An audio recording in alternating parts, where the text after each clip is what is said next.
Good afternoon and welcome to the workshop on writing an effective business plan. So hopefully we're in the right place. Get some pizza in the back and beverages. My name is Cullen Tate, and I was asked to join you here today to talk a little bit about a specific part of your business plan, one of the most important parts of the business plan, which is your team, and the importance of team building and the importance of team in all aspects of business plan writing and business itself. So I'm a local entrepreneur. My name's Cullen. I'm misspelling my own last name. My last name's Cullen Tate, and I'm with a startup here locally called Co-Founders Lab. And we're a startup right out of the gate.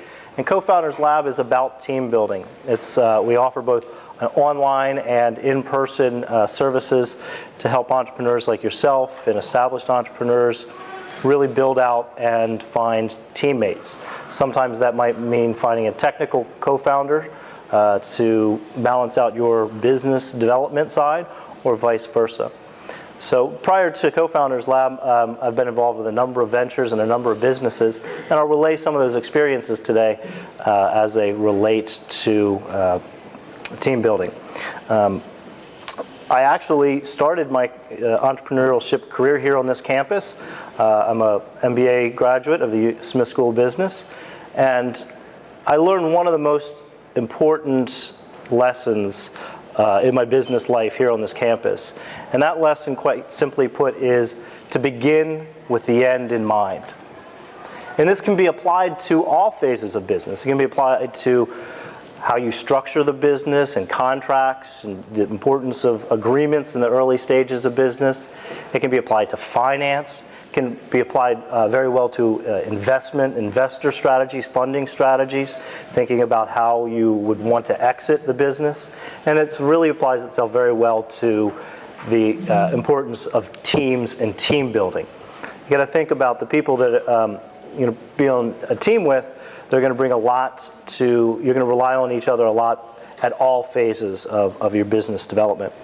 So I'll tell a couple of stories about the vital importance of teams and team building as they relate to the three major phases in a business's development. The early phases of fundraising and business plan development, the phases of growth and being an actual employer, and finally some of the tough times and the eventual exit. So I started my first business right out of my undergraduate. I had a degree in economics from Shippensburg University in Pennsylvania. And simultaneously starting that business, we were a high-tech electronics manufacturing business. I pursued my MBA part-time here at the University of Maryland, which I actually found to be a very rewarding, very challenging, but very rewarding experience to be able to apply real life and classroom, learning simultaneously. And one of the things that's in an early phase business or in a business plan competition that you'll hear is, and a professional investor will tell you that they'll look at team first, market and market size second, and the business or product idea third. Another way of putting that you hear often is an investor will invest in an A team with a B idea often before they'll invest in an A idea with a B team. So maybe you're getting the point that the teams and the team building is important. So as entrepreneurs, though, we often overlook that. We've got a great idea for a product, something that's going to change the world. We get excited about it. We start doing a little bit of market research, some keyword research maybe, and start to find out that there really is a big market and that we really have a unique product. And it's really easy for us to brush over that idea of the importance of the team. And I think we do that for a number of reasons, maybe because we don't know where to find the right teammate, or it's just maybe exciting to get caught up in the idea of changing the world with a great product, or the money that we're going to make, or the financial freedoms. But really, I'll encourage you to really think about bringing more and more people into your idea. Sometimes people are concerned about, can I talk about my idea? Is there someone going to steal my idea? We get that question a lot at our different meetups at co-founders. And the advice that I would, practical advice that I would give you is that you can talk about the problem that you're going to solve with a lot of people without necessarily giving away the farm, without necessarily giving away exactly how you're going to execute on it. Because execution is at the end of the day, what really is going to set you apart from your competition. And so thinking about that execution, you're going to want to have people around you that A, complement your skills. So if you're a technical person, you might need a finance person on the team, and you might need a business development, marketing person on the team. So a wide variety of people. The bigger and more stronger and cohesive your team is, the more likely you're going to be able to write an effective business plan, win this business plan competition, and most importantly, be successful out in the marketplace against, strong competition. So the second phase of business that I'd like to address is, once you're out there and you've been running your business for a couple of years, you're going to have to start employing some people. You're going to have to start hiring some people.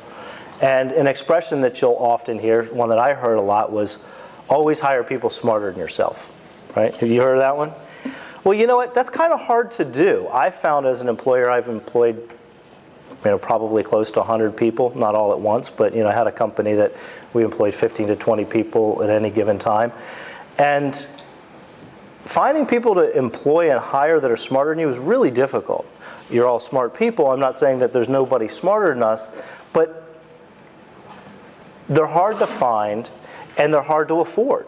And they're hard to find someone who gets your idea, to find someone who gets your business and gets your business model as much as you do. So I actually have never had a lot of luck with that hire people smarter than yourself. Not saying that I'm smarter than everybody in the room, but it comes down to finances as well. That person who's smarter than you in your startup business might want $150,000 a year. So thinking about that common logic, or that common phrase that we hear, hire people smarter than yourselves, I challenge you to think about that a little bit differently. Think about it in terms of, it's easier to partner with people smarter than you, or as smart as you. And I've actually personally had good luck with that in all of my businesses. The final business phase that you'll encounter is the tough times and the exit. So in my electronics manufacturing business, we weathered 9/11 and several economic downturns, and times are going to get tough. No matter how great your business idea and how great your business is, there's going to be macroeconomic factors, there's going to be competitive factors, there's going to be personal factors that are going to cause for tough times in your business.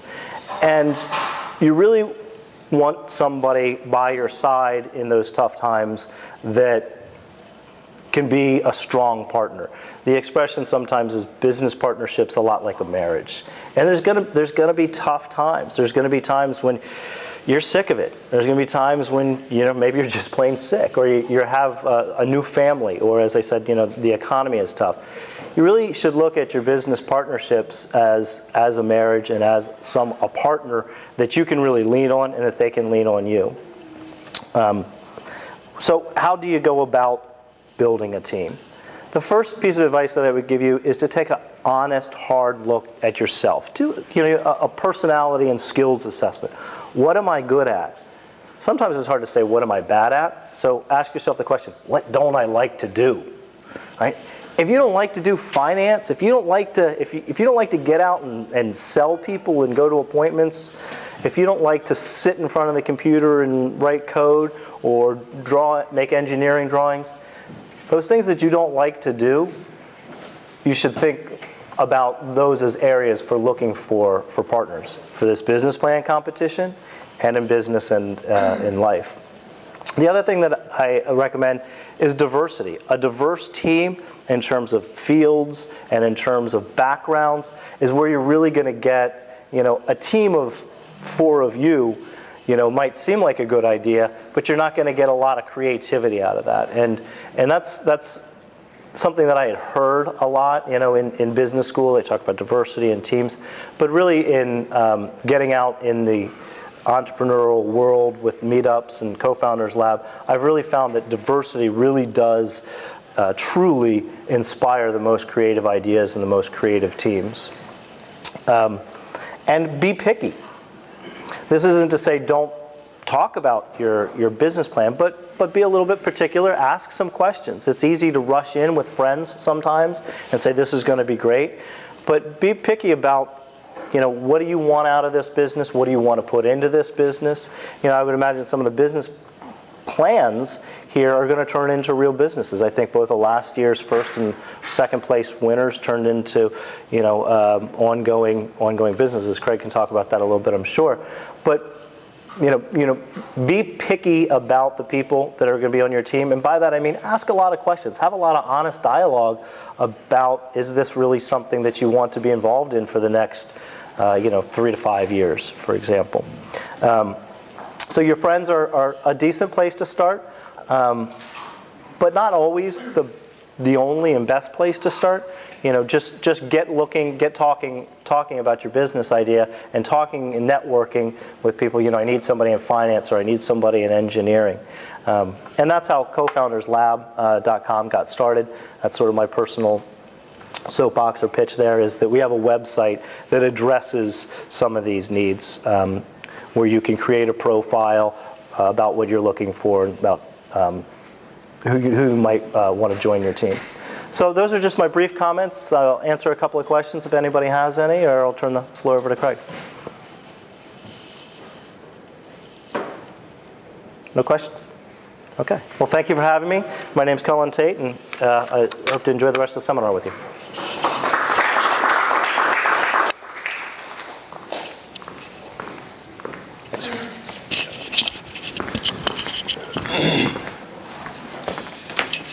Thanks, Colin. I would just add a couple of thoughts on Colin's presentation.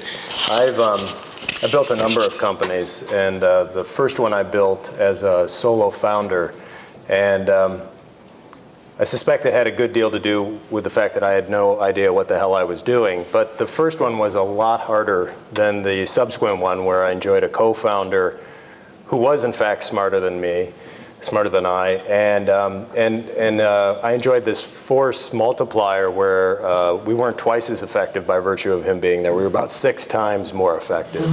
So selecting the right co-founder, I think, is a critical component of any team that you construct, and I just couldn't highlight that more strongly than Cullen did. So thank you for coming today. I'm Craig Dye, Director of the Venture Accelerator.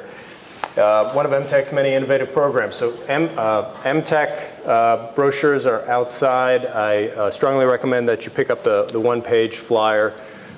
We host an array of programs that form a contiguous pipeline of support all the way from your first day here as a freshman all the way to your IPO. So you should definitely take advantage of it. My program, Venture Accelerator, builds companies based on technologies coming out of the research labs. Just a housekeeping matter, lots of pizza. So I won't take it personally if you get up repeatedly to have more pizza, get a drink, please do that. Also, I've cut back my presentation because my voice keeps going in and out. I gave a presentation last night and went completely out. So in the interest of making this as productive as possible, please call out your questions, raise your hand, call out your questions as soon as they arise. I might, if they're relevant to a later stage of the presentation, I might defer them a little bit, but let's try to deal with them as they arise in their respective context. So Colin talked about business plans, and I'm actually going to give business plans a little ding, which is not to contradict the import of what Colin was saying, but I really want to focus on executive summaries for the simple reason that executive summaries are your first opportunity to make that first impression. Whether it's with business plan competition, judges, investors, partners, sometimes even customers will ask for an executive summary on your company. It's your first and best opportunity. Oftentimes, they don't want to talk to you on the phone. They don't want to see you in person. They want a little something that they can read over the weekend so they can start to get a feel for who you are and how you present yourself in writing. So the executive summary is really critically important. And many entrepreneurs make the mistake of focusing primarily on the business plan, treating the executive summary as kind of, I'll take a couple of paragraphs from here and I'll take a couple paragraphs from there, and it's a tear-off sheet from my business plan. I think they focus on the business plan primarily because it takes so long. It takes, it's a chunk of work. Take you a while to write it, so they dive into the hard work first. I actually like to build from the simplest documents up. So I would recommend that when you're thinking about how to present your company and present the opportunity that you're affording your customers in the marketplace, that the first thing you focus on is your elevator pitch. Come up with that thing that you tell your friends and family and that you hope to tell investors and partners and customers when you're riding up in the elevator with them. It should be no more than 2 to 3 sentences. Figure out what that thing is. Figure out what that pithy, concise, compelling little story is that you tell. Then take that 2 or 3 sentences, and then we'll work today together to grow that into your executive summary. Then take your executive summary and grow it into your business plan. And I've had a great deal of success in getting people to think through it in that way, to think about it, frankly, as storytelling. And to come up with some pretty compelling presentations. The other dirty little secret, and I hope Colin won't throw fruit at me, but a lot of folks just don't read your business plans. They'll ask you for them. They'll tell you they're critically important, and then they'll look at your executive summary, and they'll look at your slide deck, and they'll look at your financials. And then if they really like you, they'll go to your business plan because they have a couple of questions. They don't want to go directly to you, so maybe they're in the business plan. But usually the business plan is kind of 3, 4 steps out for them, especially if they're VCs. Because unless somebody's handed you off in a through a warm referral to a venture capitalist or to an investor, they're not going to read a 30, 40, 50-page business plan because they get thousands of them a year. Absolutely. Depending on the firm, they might get tens of thousands of them. So again, just to highlight the importance of spending focused time, energy, and I would highlight creativity on your executive summary and telling that story. So the first job of the executive summary is actually not to describe your business. It's to sell your business. Again, think about it as telling a story that's going to get them interested in and every aspect of what you're doing. The primary outcome from your executives that you want to derive from your executive summary is the response you want from that person is, I want to help this person. I want to help them with mentoring. I want to help them with office space. I want to help them with money. I want to partner with them. I want to be their customer. You want to leave them thinking, I want to help this person. And the only way that you're going to be able to do that is to sell, and then sell some more. And kind of as a somewhat related aside, almost irrespective of your position within the firm or what the business is in the marketplace, I believe that everybody, from the receptionist all the way up to the CEO, needs to understand what the company does and needs to have an elevator pitch. They need to be able to sell the company, even if it's only to their husband in the afternoon. And they also need to understand the financials. And we'll talk a little bit more about financials later on. Because at the end of the day, if everybody doesn't understand what's happening with the dollars in and the dollars out and the costs and the revenue, you're going to get in trouble.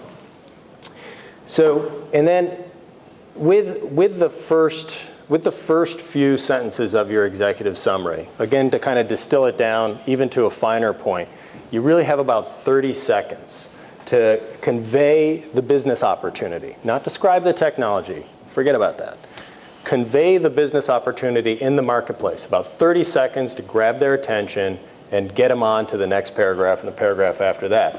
And again, in order to do that, you need to be clear, concise, you need to be compelling, and you need to be a storyteller. You really do.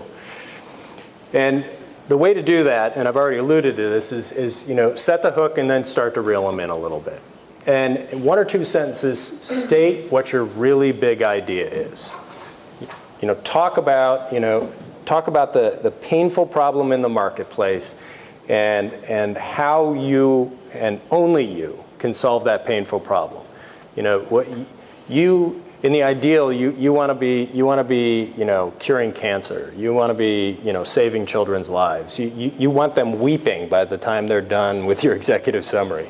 And to the extent that you have more workaday technology or business, and I've had them all. Most of my businesses have been exceedingly boring.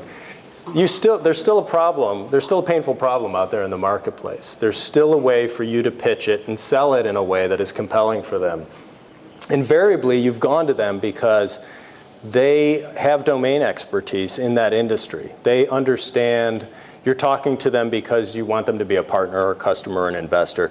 And you're going to them specifically because they understand a little bit about the market that you're going into or the problem that you're trying to solve. So you already have something of a leg up.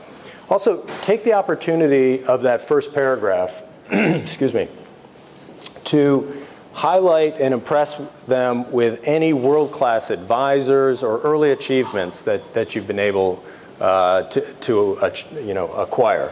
If, kind of, again, taking advantage of that first 30 seconds, set the hook, talk about the business opportunity, talk about the painful problem that you're solving, a little bit about the solution, and a little bit about the team.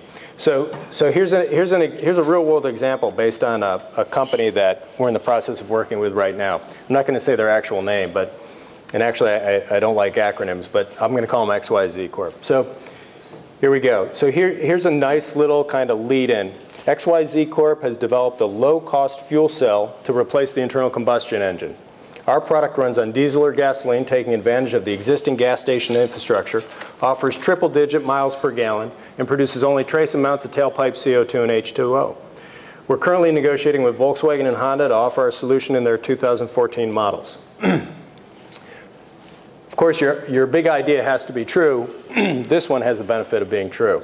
So that's kind of how you want to frame it. You want them to say, holy crap, excuse my French, that's amazing. If they can really execute against this, I can't wait to get to the team portion of this executive summary, because if they've compiled the team and they have the technology, where's my checkbook? So you really want to get them, in the first paragraph, first couple of paragraphs, you want to get them as excited as possible. And the way to do that on an ongoing basis, to kind of keep their juices flowing, if you will, is to keep it building. The value proposition at its most fundamental level is answering the question that they're asking, which is, well, why should I care? Okay, so you're replacing the internal combustion engine. I have this vague sense that there's pollution out there, and you're just going to, little CO2 and a little bit of water coming out of your tailpipe.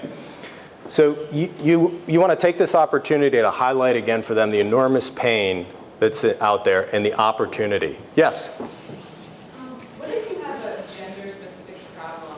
Do you have any advice for trying to explain it to the opposite gender?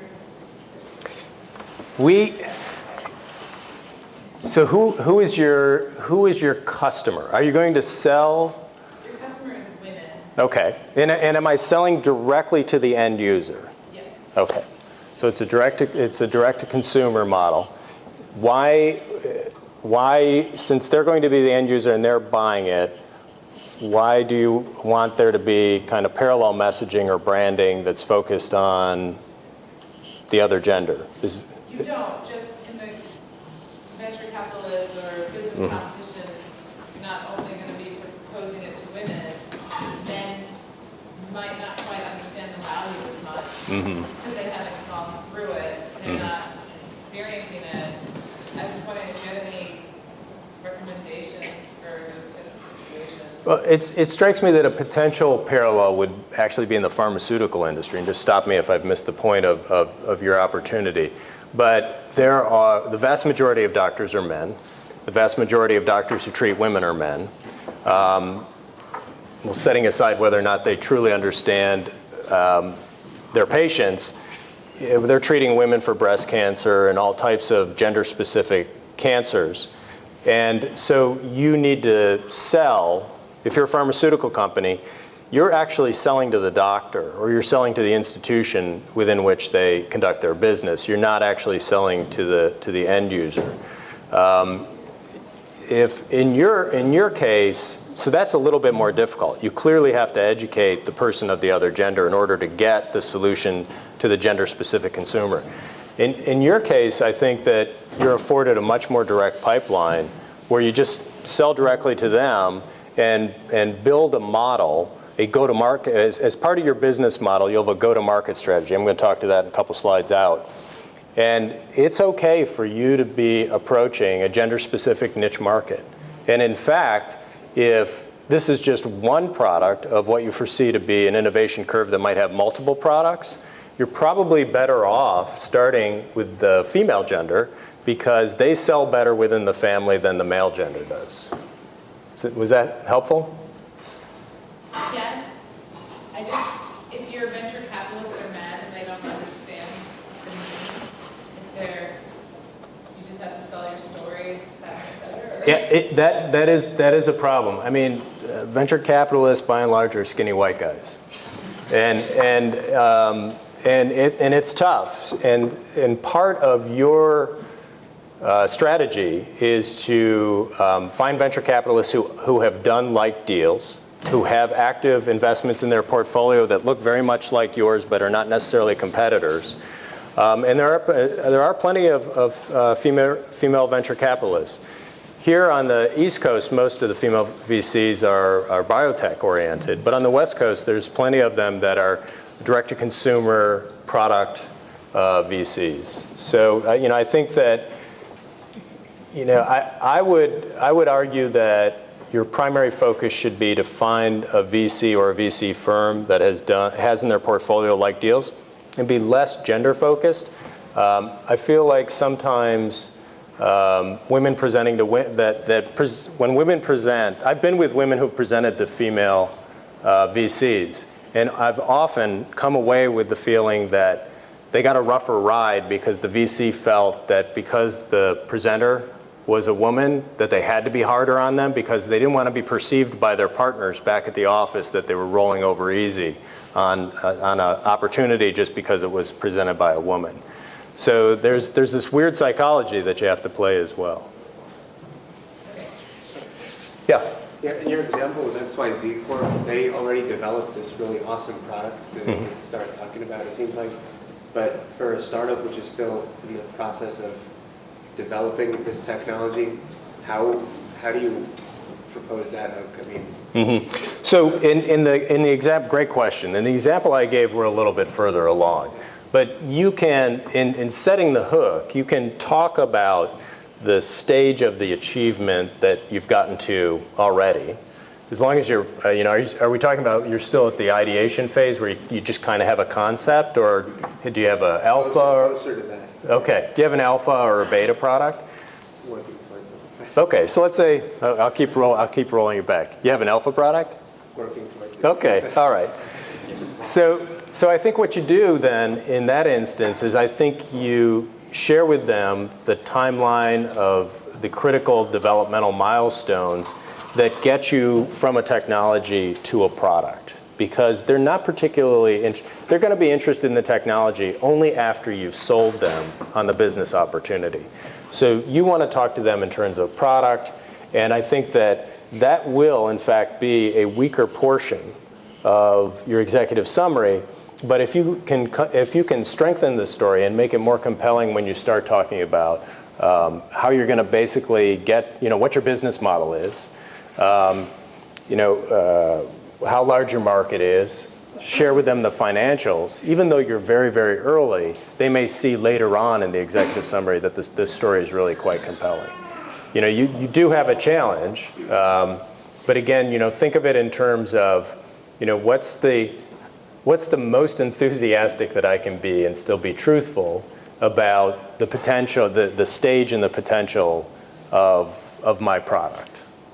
You see what I'm saying? So for in the first 30 seconds, should the focus really be on just presenting the opportunity before focusing on what your solution is? Yeah, absolutely.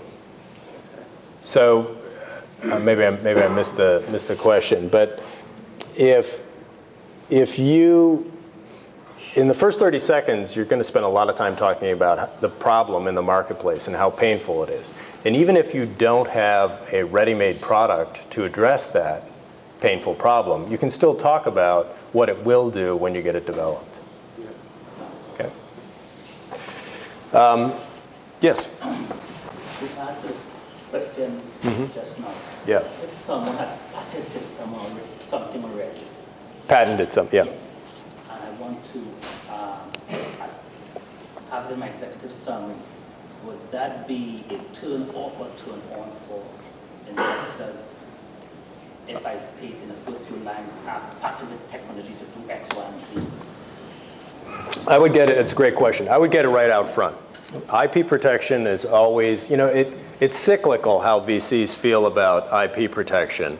10 years ago, they didn't particularly care about it. Now they see it as being critical that you have a moat around your intellectual property. That not only are you differentiated in the marketplace, but you have to have, you have to be differentiated and protected through your intellectual property. So yeah, I would get that out front and center in the beginning, and then later on talk a little bit more in depth about what other patents, what other IP protections might follow on. But I don't think you want to get that in depth. You just want to say you either have patent pending or patent approved technologies. Okay. Any other questions? So we were talking about value prop. So you want to make it clear that there's enormous pain in the marketplace. You want to describe the opportunity, even if you don't necessarily have a product. And you want to talk in as much refined detail as possible about how you're going to reduce the costs, increase the speed, talk about the value that you're bringing. Expand the reach, eliminate inefficiencies, make the product more effective, increase effectiveness. And keep in mind that at this stage, and this is kind of a nuance, but at this stage, this is different than addressing the size of the opportunity. It's different than talking about size of your market, segmentation of your market, which we'll talk about in just a little bit. So the focus here again, and where I think especially technology-based companies go astray in this portion of the executive summary. Oh, and actually, I apologize, I neglected to mention this earlier. So as you can see, the slides are really just reminders for me on things to talk about. But I will share my talking points will be online, and the video will be available online as well. So you don't need to necessarily be scribbling down lots of notes on what I'm saying, because almost all of what I'm saying is in my talking points. So one of the problems that I see quite frequently in this portion of executive summaries is that the author lapses back into talking about the technology and not thinking of it in terms of a product that's addressing a business opportunity. So again, I would counsel to steer clear of thinking of this and talking of this as a technology, and to think more about, okay, who specifically, what specific product am I offering? Who am I offering it to? Is it software? Is it hardware? Is it service? Is it a hybrid? Who am I offering it to? Young lady in the back asked a question about, some of my follow-on questions were, is she selling directly to consumer, direct to consumer, or is there a middleman? I'll give some examples in a couple of next sections where you'll see that getting your product to your end user, you might have to jump through 2 or 3 partners to get there, and your end user may not actually be the one who's your paying customer. Use layperson language to tell the story concretely. Stay away from acronyms. Stay away from techno speak. Use terms of art within your domain expertise only when you absolutely have to. I would save that for a subsequent face-to-face meeting after, whether it's with an investor or a judge, after you've determined that somebody has some domain expertise in your industry and in your field. Then I think you can lapse into a little bit more of the effective technological speak. But in the executive summary, you want it to be a very human, very layperson-oriented language. In this section, on where you're talking about what you're selling and to whom you're selling it, you might need to clarify how you're getting out there. And I'm going to talk about business model next, but subsequently. But you might need to talk about distribution channels and why your partners might want to work with you. So let me give you an example. So I'll move away from the fuel cell technology. I'll talk about another company that we're working on. I'll name this one so you guys can, some of you may have seen it. So we're working with a company named OmniSpeech. And they've developed, it's a group of speech audiologists who have developed an algorithm that runs on a variety of devices, but for the sake of convenience, we'll talk about smartphones. And it effectively acts as noise suppression. But unlike the solutions that are currently in the marketplace, which are noise suppression, we don't focus on the noise, we focus on the speech. So noise suppression technologies that are currently in the marketplace, they work to identify and kind of compartmentalize and tamp down the noise on a telephone call or on a radio call. OmniSpeech doesn't care at all about the noise. We don't care whether it's periodic or aperiodic. We don't care about its decibel level. We don't care about the signal-to-noise ratio, because we literally ignore the noise. Well, what the software algorithm does is it identifies, tracks, and extracts the primary speaker from the data file, and then passes just that voice file across the data network. So we have a piece of software that is exceedingly, it's fully optimized for a variety of different markets, which I'll talk about in a little bit. It's exceedingly inexpensive to manufacture, just make copies of, and to distribute. But the end user, you and I, with smartphones, we're not paying for it, not directly at least. Maybe the price of the phone that we pay is a little bit higher by virtue of having this technology in it. But even though the end user is the one who's receiving the quality improvement and the call clarity improvement, we have to sell into the handset manufacturers. And selling into the handset manufacturers is exceeding, whether it's HTC or Nokia or Samsung or LG, it's exceedingly difficult. They've already got their providers in place. They all have noise suppression technology. In some instances, they've changed the physical architecture of their phones to accommodate the noise suppression technology. So for instance, the Android Nexus S, all of the Apple phones have chips that were specifically designed for noise suppression technologies. They have 2 microphones. They've spent a lot of time and money. Well, we're a pure software solution. We only need 1 microphone. We do better. We help, if there's 2 microphones, we do even better. But we're essentially making moot some of the hardware that they've already built into their phones. So they've made hardware modifications. So selling to handset manufacturers is exceedingly challenging, as we found. But one of the things that we discovered is that we can find our way into the handset manufacturers through the data networks. And we kind of lucked into this. By virtue of the fact that we're just extracting the speech and literally leaving the noise behind, our data file going across the network has a smaller footprint than the exact same file processed by even the very best noise suppression technologies from our competitors. As soon as the data networks realized that, we became their favorite child, because they're spending inordinate amounts of time and money building out their data networks to accommodate larger data flows, whether they be video or audio. And they would like to spend less money there. And if they can assist us in augmenting our technology, all of a sudden we carve approximately 25 to 28% off the size of audio voice calls. So we recognized pretty quickly that they were going to be interested in us, but what we didn't realize was just how much impact and influence the data network providers have on the handset manufacturers. So we've basically insinuated our way into the handset manufacturers through the data networks. And when you think about your distribution, now I offer this up, it's kind of a lengthy explanation, but I offer this up because your go-to-market strategy and your distribution channel may be more circuitous than you might otherwise think. You might think, oh, well, you and I are enjoying this call clarity on our smartphone, so they must be selling it directly to us.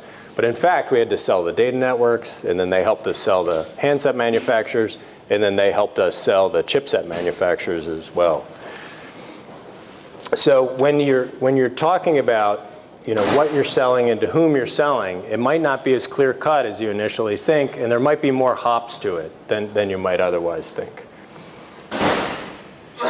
So how big is your opportunity? Here you want to offer a paragraph or so identifying the basic markets that you're going to go into, the segmentation of those individual markets, if any, their size, what their growth potential is, and if there are any special dynamics of those. So again, to use the OmniSpeech example,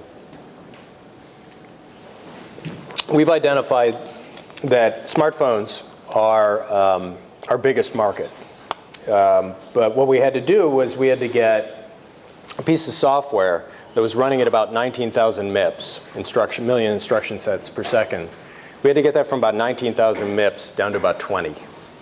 And that was quite a task, and we've achieved it, but along the way, we were able to sell the software into other product markets that weren't as attractive based on their size or their growth potential, but were available to us because we could get to them more quickly. So for instance, radio handsets, the big brick radios with the whip antennas that first responders and the military use, they're very expensive components. They're about $10,000, like the Motorola radios that the Special Forces use, they cost about $10,000 a piece.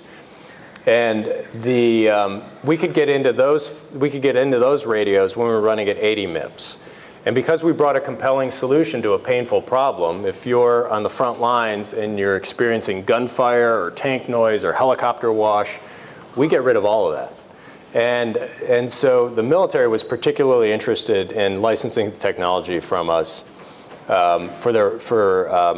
well, the companies that sell into the military and to first responders were interested in licensing the technology from us.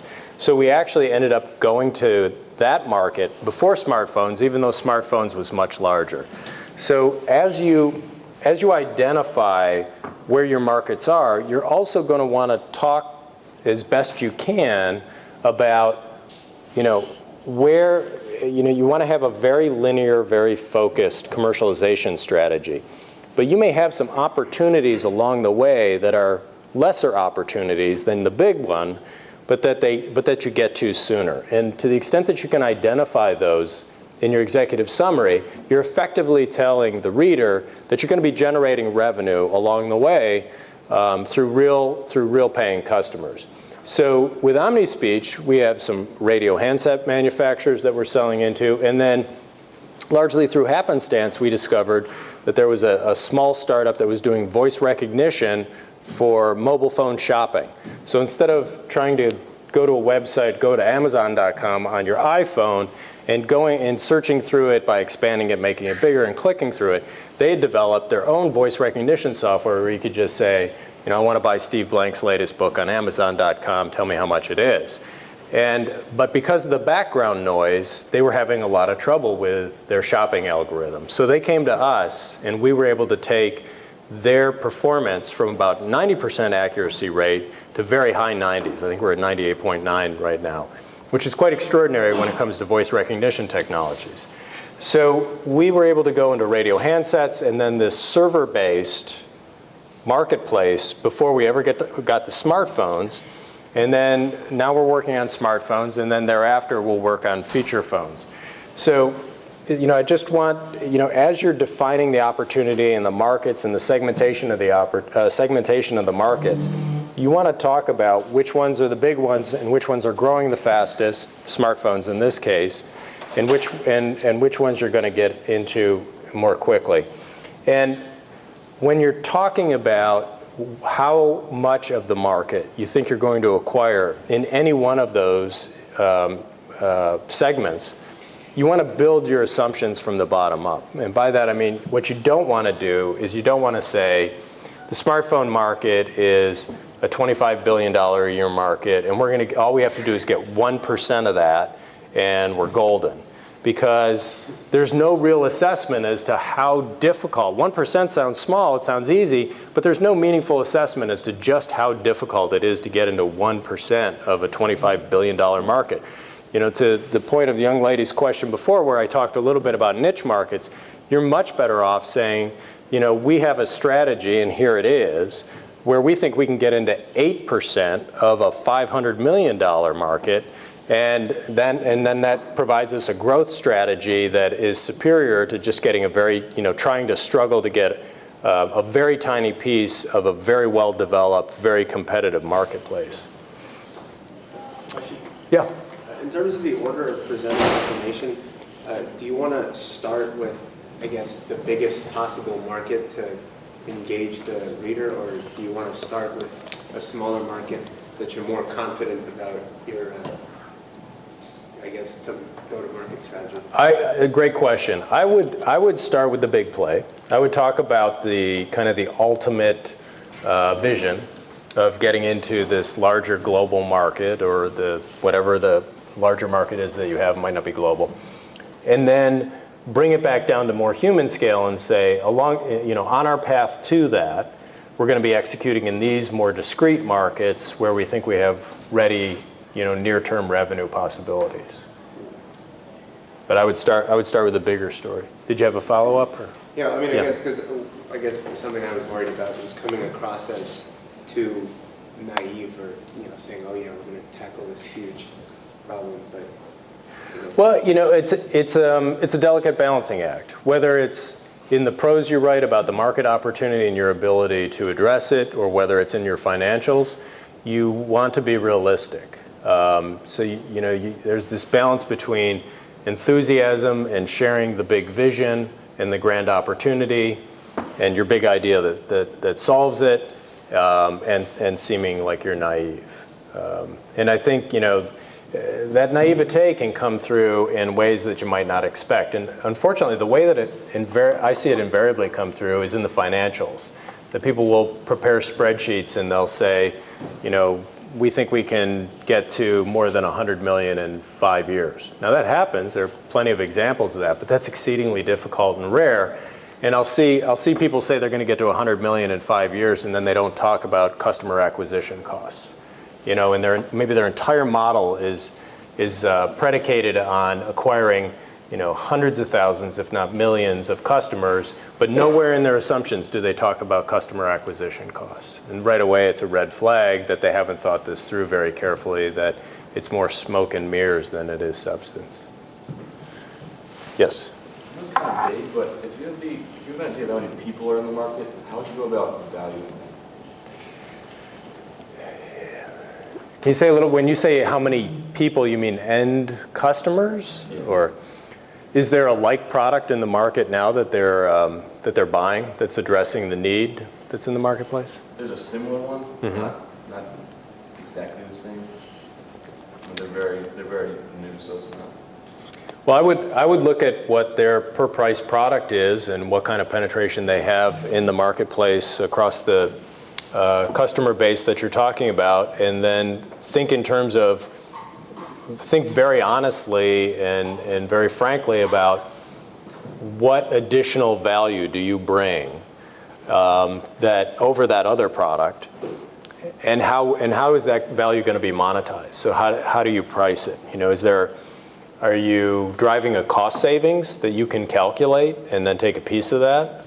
Or are you simply improving an experience, which makes it a little bit more difficult? But then also what you can do is there's probably some pretty good survey data out there. If there's already a competitor in the marketplace that looks very much like you, and you always have competitors, there's probably some survey data, you might have to pay for it, that talks in terms of how much the customer is willing to pay, irrespective of the value. So for instance, I don't know exactly, I've forgotten what the numbers are, but irrespective of what you can get a tablet to do, there's only so much, even if it's an Apple tablet, there's only so much a customer will pay for that before they decide that they're going to wait for the next iteration or wait for it to get cheaper. So invariably you can find some data on that. Yes? How long should the executive summary be? 2 to 3 pages. From time to time, you'll have people tell you, oh, well, there's some really great formats out there. Cooley does it for their capital call. There's some really great one-page formats out there. I'm of the opinion that the reason why people promote one-page formats is because executive summaries are regularly done so badly that they just want to limit the pain of having to read them.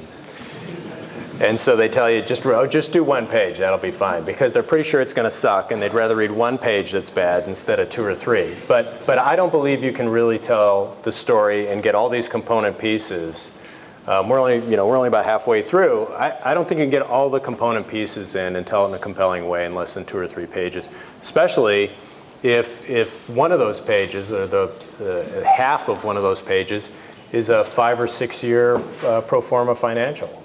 So 2, 3 pages.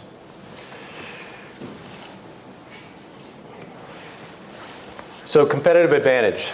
We just talked a little bit with this gentleman about competitors. So,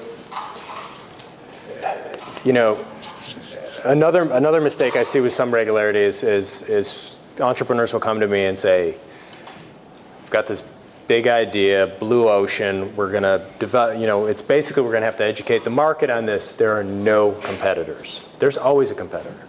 I mean, even when I don't understand the industry, and somebody comes to me, I can find them a competitor. It might be a lame manual process that, people might be, pushing it around a wheelbarrow instead of strapping a rocket to it. But as long as somebody's doing that, something that addresses that pain in the marketplace, it doesn't have to be high tech. It could be completely manual. That's your competitor. And you need to identify, you need to understand what your competitive advantage is vis-a-vis that other competitor. And you need to understand and explain why yours is sustainable. How you're differentiated and how yours is sustainable and how you're going to maintain that. So, again, with OmniSpeech, let me use that as an example, the call clarity software. So we have numerous, we have 3 pages of competitors in very tiny font. And the most capable one is Audience out of Palo Alto. But we recognize that we offer better quality, lower cost, we're all software solution, and we're one microphone. And we're not in the data network, we're on the phone, we're on both the send and the receive side. So when we go and we talk to customers, or when we go and talk to partners, and we share with them the kind of competitive analysis, we wouldn't be doing ourselves any favor if we just said, oh, we're better. What we do is we have a very granular matrices of all of the features of all of our competitors. It took us months. And then we compare ourselves to them. And sometimes we win and sometimes we lose. But when you add it all up at the end of the day, we win by quite a margin. And it's really what helped get us over the top was being able to develop that couple of pages that showed what our true competitive advantage was. The last thing I'll say on competitive advantage is I think it's readily accepted that stating that your competitive advantage is that you're going to be first to market, that you're going to beat the other guy, is a non-starter. If you look at history, the people who look like they were first to market, in fact, weren't. So everybody thinks Living Social and Groupon that kind of came out at the same time. They were first to market. That's why they're going head to head. There were at least 5 or 6 that I can think of that were smaller, that kind of started to educate the market, started to validate the idea in the marketplace, but didn't have the team or the money to get it done. And basically, Groupon and Living Social learned from their mistakes. I mean, Google learned from Yahoo's mistakes. Anybody that you pick and you say, oh, they were a first mover in this space, they've learned. Microsoft ate IBM's lunch. The fact, it still confounds me why IBM paid Microsoft to write DOS. They must have just decided that they didn't want to have their own people do it because they had more capable people than Paul Allen and Bill Gates. So first mover or first to market advantage is a killer as far as I'm concerned, and I think it goes to your point of naivete. I wouldn't put it out there. I think if instead you were to say, we're a fast follower, You know, this other guy, we've watched this other guy, and he's gone out and he's kind of educated the market, and he's validated this idea in the market for us. You know, then follow on with them. I think let me go back to the fuel cell technology that I talked about first. So the big market the sexy market for that fuel cell is transportation. It's passenger transportation, buses, trucks, cars, ground transportation. But here in the United States, people don't, I mean, with the exception of probably some of the people in this room, people don't even think about fuel cells. But if you go to South Korea, or if you go to Japan, and you build a new home, when you're talking to your builder or your architect, they have an a la carte menu of combined heat and power solutions, and fuel cells are one of them. They have hydrogen-based or butane or propane-based fuel cells that are coming out of Korea. Samsung produces them. There's a Blue Generis out of Australia produces them. They sell into a very vibrant residential power market that's already been educated about the benefits of essentially having your house be off the grid when you're in downtown Tokyo. Here in the United States, whether it's transportation or residential, we need to be educated. So when we think about fuel cell, the trajectory and the introduction of that fuel cell technology into the marketplace, we're chasing the transportation sector worldwide as the big play, as the sexy play that everybody can get their heads around. Everybody understood, you know, triple-digit miles per gallon and you know, just a little trace amount of CO2 and water coming out the tailpipe, and how that's an improvement over carbon monoxide and vast amounts of CO2. But if we came and we started talking about combined heat and power for your home running off a natural gas infrastructure, people would just yawn. But in South Korea and Indonesia, India, Japan, that's what they do already. So we'll probably, as we're making our way to the transportation sector, the ground transportation sector, we'll probably sell into some of those markets. So the next component that you want to address is your business model. And as a practical matter, all your business model is an explanation of how you create, deliver, and capture the value that you're delivering to the marketplace, that you're bringing to the marketplace. So, question. Yes. Going back to the competitive analysis or advantages, suppose you are a very early startup. Like, how do you address your competitors? So, for example, say if you want to write a search engine, how would you address Google, or how would you? Well, in the first instance, you need to understand what the problem is that you're solving in the marketplace and what your solution will look like, even if it's just notional. You know, even if you just think, okay, when we get done, our product's going to be able to do this, whether it's software or hardware. And then you need to go out and you have to identify all of your competitors. And once you've identified your competitors, because you're largely notional, if you're alpha or beta, and if you have competitors who are already in the marketplace, you want to look at, to the best of your ability, you want to look at what they're doing. If they're public companies, if they're not privately held, they have to file reports that you can go through, you can download and you can mine through to better understand what their costs are, you know, how expensive it is for them to deliver their product. That's a huge leg up. So I often look for publicly traded companies that look like startup versions of the companies that I'm building. Is that helpful? Well, Yeah, go ahead. To sort of follow up on that, I mean, one thing I was looking at online with, you know, instructions on how to write executive summaries.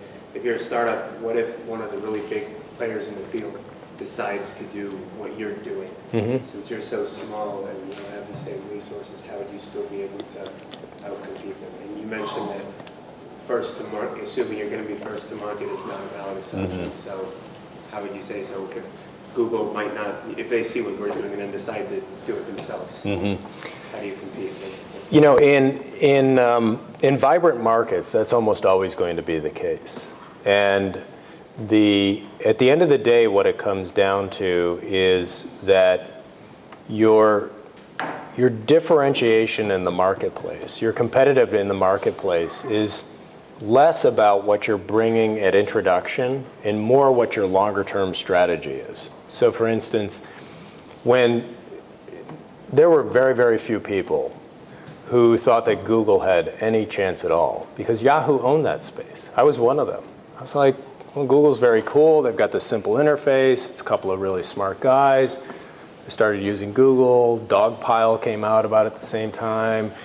And there were no less than 15 or 20 search engines that came out just about the same time as Google. And it was completely unclear whether or not Google was going to do anything other than fall away like the rest of them. You probably never even heard of Dogpile. And yet, Google made it for a number of reasons, one of which is that their algorithm was, they did something very simple. They did search. And they focused on monetizing search, whereas Yahoo was very focused on, they had a search component, but they were very focused on creating community. And that's very expensive to do.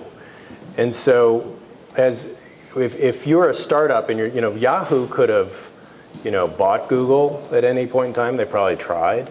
They could have really focused on improving their algorithm, but they basically ignored Google because all Google wanted to do was perfect search.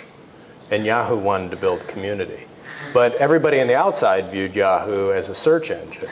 So, I guess in part, answer to your question would be that while you need to be paranoid about who your competitors are and what they're doing, you also need to look at them as potential natural acquirers and potential partners, oddly enough.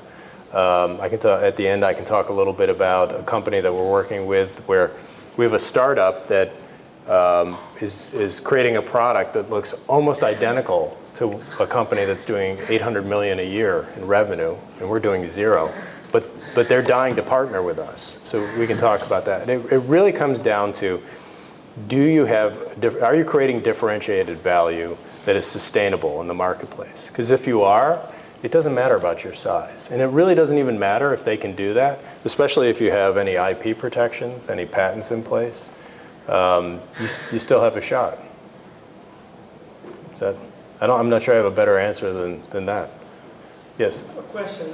If you have technology product where you have the IP protection, but in the you're really a startup and you know that it would be cheaper from the existing players what they offer, but to assess how cheap is going to be, how cheap you can make it, because it would involve complex set of R&Ds and product development, how cheap the final product is going to be. Can you just say that it would be cheaper, anticipated like this many % cheaper than, or? I would offer, you can, I think it's unhelpful just to say that it's going to be cheaper, except, if,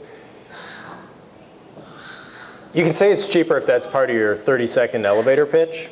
If it's part of your executive summary, you want to characterize it in a little bit more specific way. You want to say it's going to be cheaper by a factor of X, or you want to give a price point at which you think you'll be in the marketplace.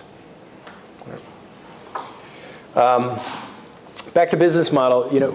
Business model is how you create, deliver, and capture the value that you're bringing to market. And by deliver, we're talking not so much about whether you ship by plane, trains, and automobiles, but more about your go-to-market strategy.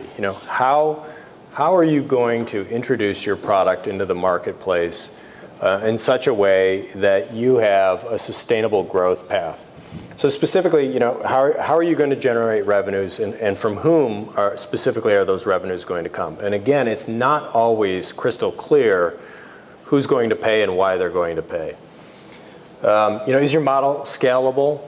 Is the model capital efficient? Or is there a substantive labor component? Is there a manual labor component that makes it difficult for you to scale? So consulting companies, service companies are a prime example. Think about a consultancy or a law firm. They make lots of money, but they can only increase the revenue they make by adding employees and adding high price employees that they have to put a margin on top of in a marketplace that might not accommodate that margin. So as you're thinking about how capital efficient your company is, it runs the gamut from services companies that I just described, all the way to something like OmniSpeech, where we perfect the algorithm and it sits on a server, and if HTC licenses it from us for 10 million units or 100 million units, we send them one copy and they put it on their server, and then they just burn it to the chips that they're getting. So that capital efficiency is an important critical component of your overall, the assessment of your overall business model. And then, and this next piece I think is a really important aspect, which is, and it's a little tough to understand, so I'll explain it a couple different ways. What are the critical metrics on which you'll be evaluated? Is it customers, or is it licenses? How are you going to determine whether or not you're successful? Is it customers, licenses, units, revenues, margin? So again, with the OmniSpeech example, it's a very complex company. So it's the audience, the bill of materials for the audience solution, which is a hardware and software solution, is $6.50 in the Nexus S phone. So the Nexus S folks, the handset manufacturer, didn't pay audience $6, but the bill of material, it costs $6 to get that solution into the phone. When we go to talk to, our solution at volume costs us almost nothing. But when we talk, and originally when we went to talk to them, we thought, well, as long as we come in at less than $6, of course they'll pay it. But they're thinking, well, that's a hardware solution. Hardware solutions, of course, are much more expensive. And you're a software solution, and so you're much more capital efficient, and they're more product intensive, so we're not going to pay you $5.50. We're not even going to pay you $1. We're not even going to pay you 50 cents. We'll pay you a quarter. And by the way, when the volume goes up, the price goes down. So we'll pay you a quarter up to 10 million units, and then we're going to pay you 20 cents from 10 million to 50 million units. And then from 50 to 100 million units, we're going to pay a nickel.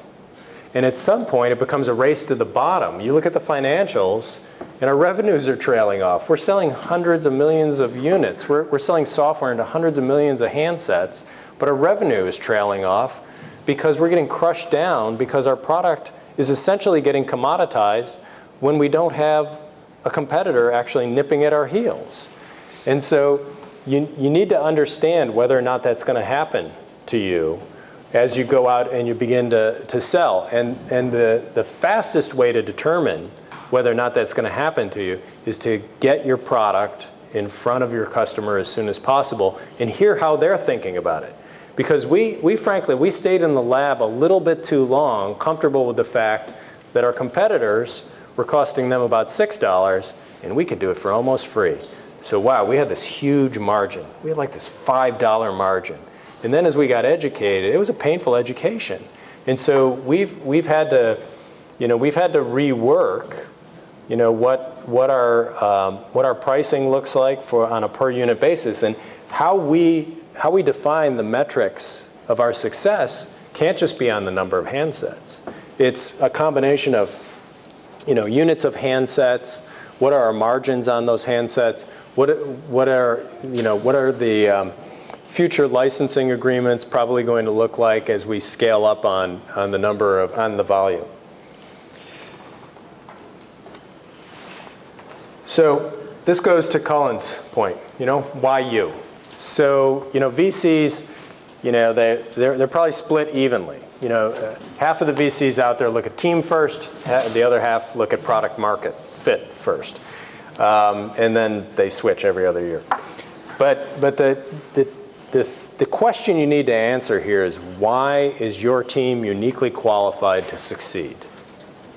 This is not vis-a-vis your competitors necessarily, but why is your team qualified to carry forward on the model, on everything that you've said so far? Why is your team? And don't tell them that your team has 110 years of combined experience in this specific technical field. Take each individual and tie them specifically to a particular specific need that the company has to take the product to market. So, and this is a helpful exercise and it can be a painful exercise because oftentimes startup companies are a function of a couple of buddies getting together. You have 3, 4 co-founders, And there might be some inequities between the contributions that each member is making.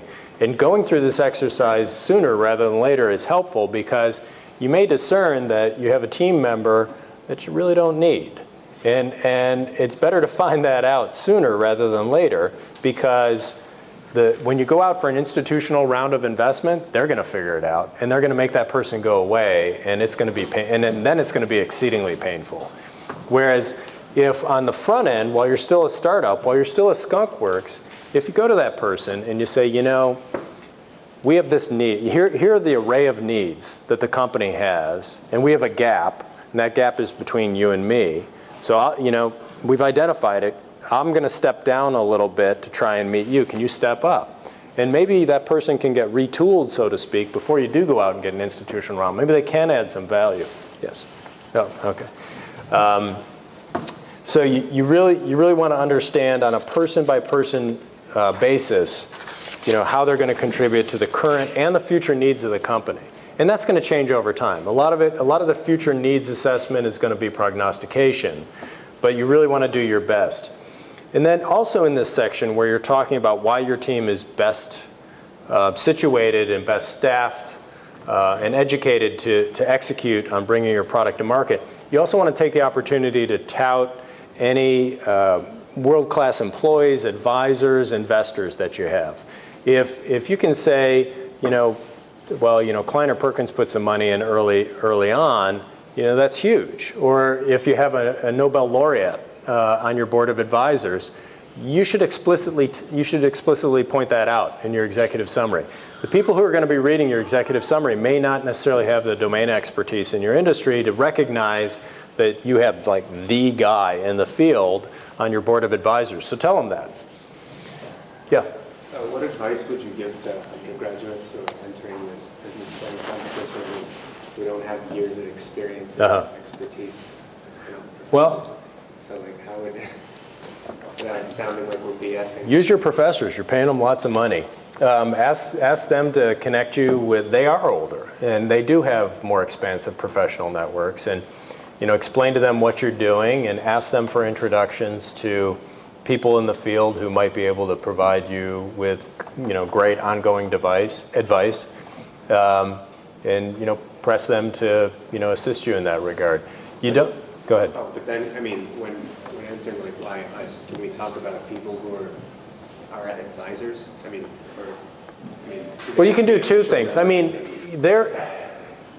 look, I've built a number of successful companies, but there are problems in the marketplace that you are far better situated to address than I. You know, I still don't understand why people are intrigued by Twitter. You know, I mean, I'm kind of with Peter Thiel. You know, we wanted flying cars and we got 140 characters. You know, I mean, and so, you know, you have expertise that I never will by virtue of your age. So your age is not, depending on what it is that you're trying to do, your age may be a benefit over others in the marketplace. I mean, whether that's the head of Oracle or Bill Gates, I mean, there's stuff that you get that Bill Gates doesn't get. And if that's what you're trying to build, then you're better situated than he is, and you should describe it that way. Okay, so I mean, it would be fine, like, if instead of talking about trying to exaggerate some skill set, if like I just only focused, okay, because the product I'm trying to develop is addressing people I'm really close to and understand very well. Yeah. Yeah, you're gonna understand markets that I don't understand at all. And if that's where you're trying to take a product, if that's where you're trying to deliver a product, then irrespective of any successes I may have had, you're better situated, and you've probably compiled a team that's superior to anything that I could do. And you should talk about it in that way. To your earlier point that you alluded to, you know, again, you want to have enthusiasm. It's great to think big and to spin the vision, but it needs to be fair and true, or else you're just going to get hung out to dry at some point. Yes. If I started this startup by myself and I realize I lack like IT programmer kind of guy or or I elect a person who's good with the public, a speaker, do I bring them on as a, say, a part ownership or hire them as a contractor for the moment? What's the best strategy for someone? It depends on what the value of that person will, what the quantifiable proportional value of that person will be to the business now and in the future. And if it's substantial current and future value, then you need to talk to Colin, and he'll help you find a co-founder. And then you do probably want to have an equity discussion. But on the flip side, what I would say, if you need a discrete, if you need an applet developed, if you need an iPhone app developed, you can get that done for $15,000, $20,000. And if you don't have $15,000 or $20,000, you can give some equity away in your company. But I would argue that equity in your company should always be guarded very, very aggressively, because it seems like it's free until the company becomes successful, and then you wonder what the hell you were doing when you gave away all that equity for something you could have paid $15,000 for. So, I would only bring people on an equity base, and I have lots of other biases. I don't think part-time people or consultants get equity. You've got to be full-time. You've got to be all in. You've got to be crying blood every single day, right next to each other, sleeping under your desk if you want equity in the company, in my mind.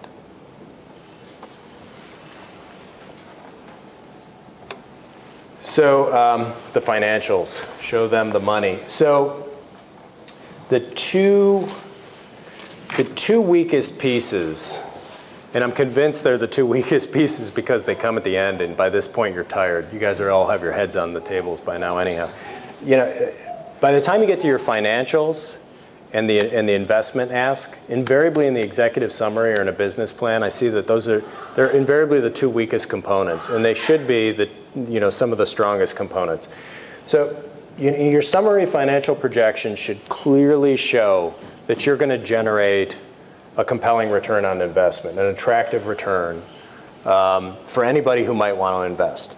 And you need to show this irrespective of whether or not you're presenting to investors or whether you're showing in a business, you're competing in a business plan competition. I mean, I don't want to make light or make fun of people who work really hard on their executive summaries, but I've seen business plans and executive summaries where I'll see 5 or 6 years of financials, and the company is just going in the tank. And I'm wondering, well, who would ever maybe you didn't show me another 5 years. Maybe this thing turns around and becomes huge, but you gave me a 5-year perspective on a failing company. So if it takes more than 5 years of financials or 6 years of financials to show that you're at break even or show that you're at cash flow positive, then do that. Don't get wedded to just showing 5 years. Conversely, don't feel like your financials have to look like a all-star hockey stick, in years 4 and 5, where you go from making $2 million in year 3 to $116 million in year 5. So in your financials, there are lots of great. I did a financials workshop earlier. I think there's some spreadsheets online that are attached that.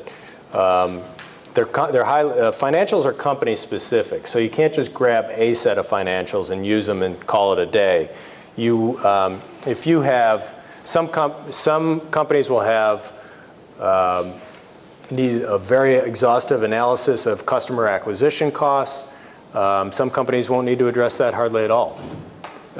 So be mindful of what the component pieces are of your financials. And then you can go out and find on the web, or you can work with some of us at MTech. Jay was here a minute ago. He heads up the EIP program. We can help you find a pro forma format that'll meet your needs. But in broad strokes, you want to show 5 years of revenue, expenses, loss and profit, cash flow, investment, head count. And you should also, and this is critical, and I say this a lot too, you need to explicitly identify your assumptions. how many units, oftentimes I'll look at a spreadsheet and I see dollar amounts, and I'm thinking, well, wow, they had this, they're selling widgets, and they must have sold a lot of product. How much product did they sell to get to that? So there either needs to be a column or a row that shows me how many units, or there needs to be a footnote that tells me how many customers that revenue is representing, or how many units that is representing, or how many licensing agreements, because maybe it was a software agreement. But you need to share the assumptions. And then lastly, and this gentleman here and I talked a little bit about this, you need to be realistic. Everybody characterizes their financials as realistic or conservative, but you really need to be honest. You need to build them from the bottom up, and you really need to be honest. As I mentioned before, if you're showing a 5-year pro forma financial projection, and in year 5 you're doing more than $100 million a year, I want to meet you, because I want to start a business with you, because it's not impossible, but it's exceedingly rare. The unfortunate fact is that the guys who get all the Media Inc., like Living Social and Groupon and these guys, they go from 0 to 900 million in 3 years, and everybody thinks that that's relatively straightforward. The first company I built, bumbled along the bottom, bumbled along the ground for 3 years before we did anything, and then it just kind of crept up onto its knees, and then it got onto its feet, and selling is hard. And as I mentioned after Cullen gave his presentation, I think in large part it was a function of the fact that I didn't have co-founders who would point out all my stupid ideas. But it's really, really hard. And so, you need to think through, how is it exactly? So, put on the devil's advocate hat when you're doing your financials and say, is this really going to happen? Am I really going to get 30% of the smartphone market in year 4? I mean, how likely is it that I'm going to land, all of Apple's phones, or all of Microsoft's new platform phones, or all the Android phones? How likely is it that I'm going to do that? Yeah. So my question was really based on how does a startup really know what they're going to be making if they haven't started selling yet? And never really Talk to your customers. You have to get, the one thing that I would tell every startup is to get in front of your customer as soon as possible, because they will help you in so many ways. They'll help you define whether or not the product you have that you want to build has value in the marketplace. They'll help you with the pricing of your product. They'll help you understand how many they might buy.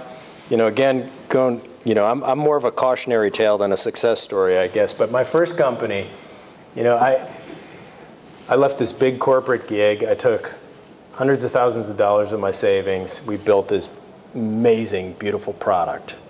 And then we took it to the customer, and they were like, wow, that's really cool. What are we supposed to do with it? And so we spent lots more money getting the product to what they needed it to be, and then it took off. But if you get in front of your customer, they will help you understand, what they're willing to pay. You can even do online surveys if it's with your friends. They'll tell you what they might be willing to pay for a software application or a mobile, iPhone application. The fact of the matter is that financial projections are just that. They're best estimates without being completely fictitious. But you need to do your homework, and you need to understand what the underlying assumptions are to the best of your ability. This gentleman, bye. It's following his Yeah. line. So basically, if you're targeting you think with the product you can sell in the international market, Mm-hmm. and most of your customers are going to be, equipment manufacturers. Mm-hmm. So then the question is, how would you project how much you will sell to them? Again, talk to them. Well, if they're international and not domestic, it might be a little bit more difficult to talk to them. But I would try to talk to them, and then I would look at again for publicly available information, either through public companies or even some of the power of the internet is that even privately held companies now You can mine information on them pretty successfully through Frost & Sullivan databases or just using Google. And you can find out who some of their early customers are, and then call those customers. Talk to them. Talk to their customers. And oddly enough, they'll tell you, especially if they're unhappy with the product, they'll tell you exactly how much they're paying because they hate paying it. And that's valuable as well. I mean, in the early stages of developing your pro forma, your financial projections, it's as much you're as much an intelligence officer scouring for data as anything else. So I guess some of the last are you need how much? So this is your ask. So almost, the best funding possible is customers. If you can go straight to paying customers, that's what you should do. And because even if you have grand dreams of global dominance, you don't want to run right out and sell off a big piece of the equity in your company for a couple of $1 million so you can go global. You want to hear from your customers. Customer validation is one of the most, early customer validation, which goes to product market fit, is one of the most important things that you can understand about your product or your service. And so when you go to them, I lost my thought. When you go to them, you need to be able to talk about what you've already achieved. And that's the same whether it's a customer or whether it's an investor. So when you go out and you're asking for money, you want to be able to say, ideally, that we have some small, even if it's tiny, even if it's like $1,000 a month, or even if it's $1,000 a year, you want to be able to say to your investors, we're generating some revenue, we're getting some feedback from our investors. Secondly, I would say, ask for the minimum amount of funding that you need to reach your next major milestone. And I highlight major. You'll get plenty of advice that you should go out and, especially in this environment, you should get as many investment dollars as you can. But for early stage companies, especially student companies or first startups, not only is it difficult to get money, but the valuation of your company is going to be so low that you're going to give up a huge chunk of your company just for seed stage money. So I would argue that you just go out to get enough money for your next major milestone. And when you're talking in the executive summary about the importance of that next major milestone, you want to describe both the milestone and its importance in getting your product to market. And then additionally, if you believe that you're going to be raising subsequent rounds, and I know you guys are going to ask this question because everybody asks, is how do you know? And again, it's somewhere between speculation and prognostication. I mean, you'll have a sense, okay, we need $25,000 to build this iPhone app, and then we'll run it in alpha and beta, and then we're probably going to need another $300,000 or $500,000 to do this, this, and this. And some of that will come from having talked to other entrepreneurs. And there are lots of groups, Cullen alluded to some of them. There are lots of groups of entrepreneurs throughout the region where you can talk to them about what their experiences are and how much money they needed. But in your executive summary, you want to talk about, if you think you're going to raise another round of financing later, you need to say so, and you need to state what you believe to be the amount and the expected timeline and what those dollars will be attributed to. You basically want to engage your investor in a conversation that gives them a measure of confidence that you've fought far enough out that you're not going to be coming back to them for $5,000 or $10,000 every 3 months. Yeah. If you don't expect to be generating revenue until after future rounds of funding, like past this point, are you pretty much screwed, or is it fine to say, okay, we need this so we can build this, this, and this, get users, and then we're going to go for another round of funding then? But it depends on the confidence that you bring to bear in that investor. The biotechs, almost all biotechs suffer exactly what you just described. A couple of months ago, I helped a biotech work out their projected financials. And we needed $23 million, and we had 6 years without any revenue before they started to generate revenue in year 7. And we kept trying to crush it down and crush it down. Can we take less money? Can we generate, are there any avenues where we can generate money sooner? We were able to generate a little trickle in the pet supply market, but because it was a biotech that required FDA regulatory approval for the big market, they didn't really start to make meaningful money until year 7. But they were successful in getting that first round of that $23 million because the team and the business model and the go-to-market strategy inspired confidence in VCs who understood the biotech market. So even if your cash flow positive or your break even is farther out than you would prefer, you can still get the funding that you need if you have a compelling model and a team to execute on it. And it's not just, you don't have to be a biotech to get that done. I've seen it in IT hardware and software. I've seen it in all different kinds of industries. So let's see, just a couple of concluding thoughts. As I mentioned earlier, there's no one-size-fits-all template for all types of companies. So as you're working through your executive summary, you're going to find that there are components of things that I talked about that are more important for your company and your product, and you're going to find that there are aspects that I've talked about that are less important or perhaps even irrelevant. And identifying those and making your presentation company specific, your company specific, is going to be really important. And then for those of you who are considering competing in a business plan competition or presenting publicly, to your point about patents, you want to be sure that you're not publicly disclosing any confidential or technical information that could effectively preclude you from being able to file for patent protection later. So the Maryland Intellectual Property Legal Resource Center, it's a program run through MTech.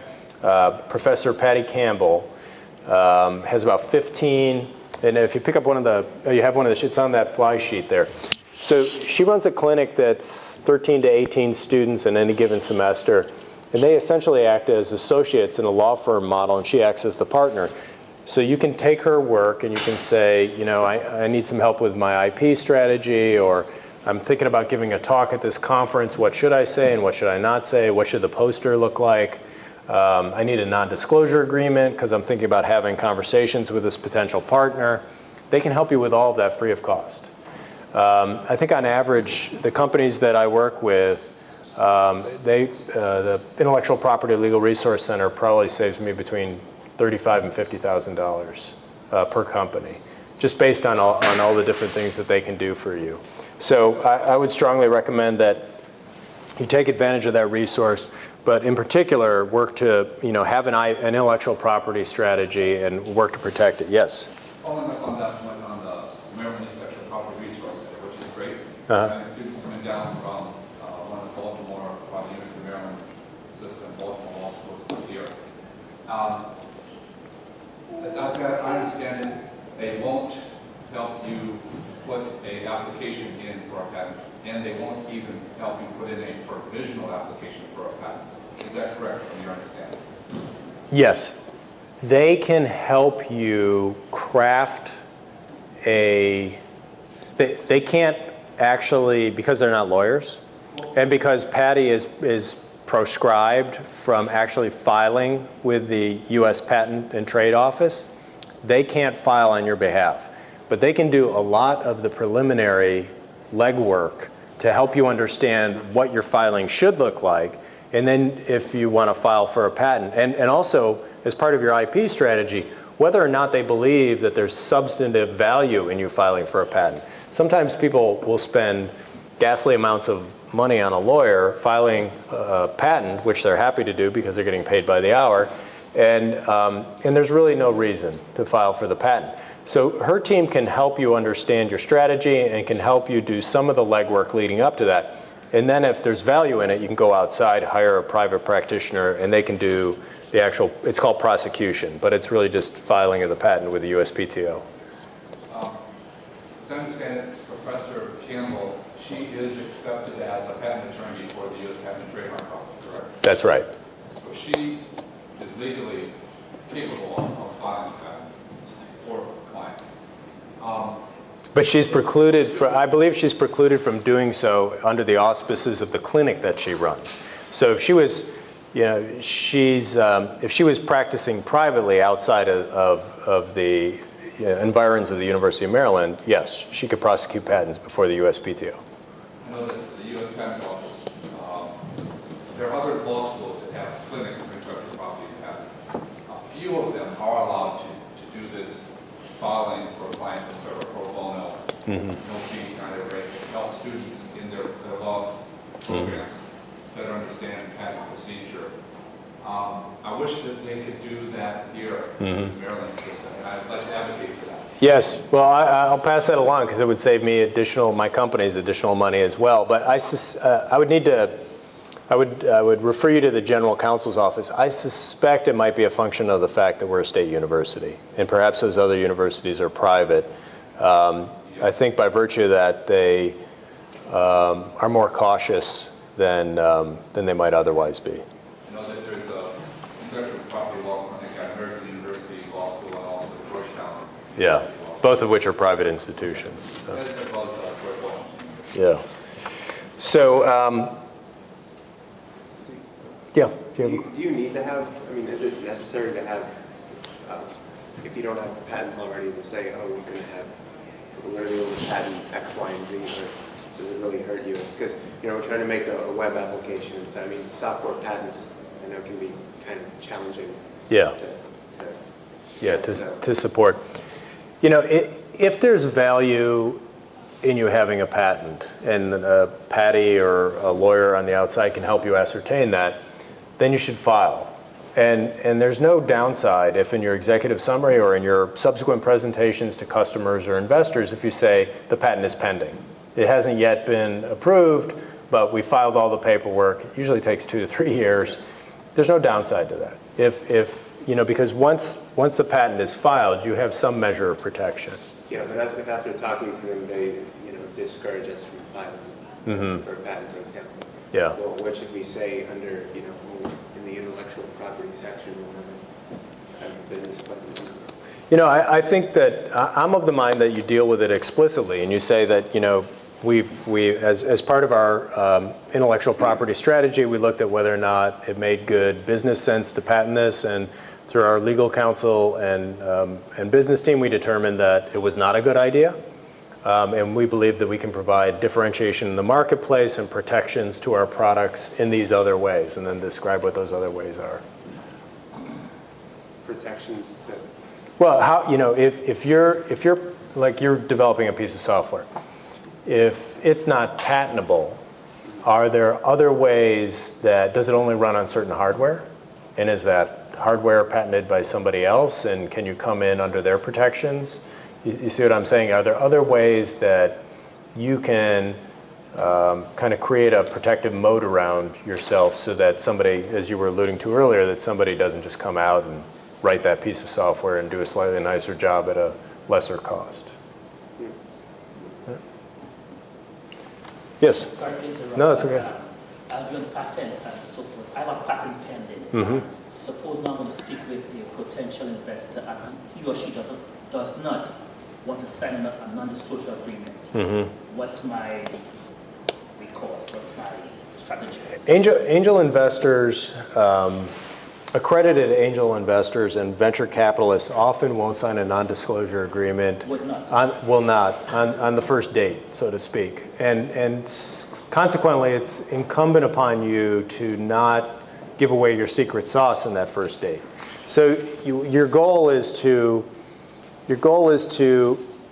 interest them, tell them a compelling story, share with them the opportunity, get them interested, and then on a subsequent meeting with them, they will invariably, if they're interested enough, they'll sign an NDA. So these last 2 points, I've already touched on one, and then I'll let you guys go. But one is, be enthusiastic but truthful. I mean, and that's an ongoing process. As you work up your document, You're going to kind of wax and wane as to how emphatic you get about your abilities in certain areas. But read through it one last time. And then additionally, have somebody else, have a friend read through it, somebody who didn't participate in the crafting of the document. And they'll invariably they'll have questions. There will be things that you've said that they don't understand or that weren't described well. But have somebody who didn't participate in the creation of the document and perhaps doesn't even have any expertise in your field. Have them read the document and then work to address any questions or concerns that they have. It's a very effective editing technique. And then lastly, there are a couple of near-term dates. The University of Maryland Business Plan Competition, the $75,000 business plan competition, the executive summaries are due on February 26th. The full definitive schedule, which does change from time to time, so you might want to bookmark these, is up here on the top. And then the ACC Clean Energy Challenge, executive summaries and video pitches are due on March 23rd right now. And you can go to this website and the full documentation timeline and other materials are available there as well.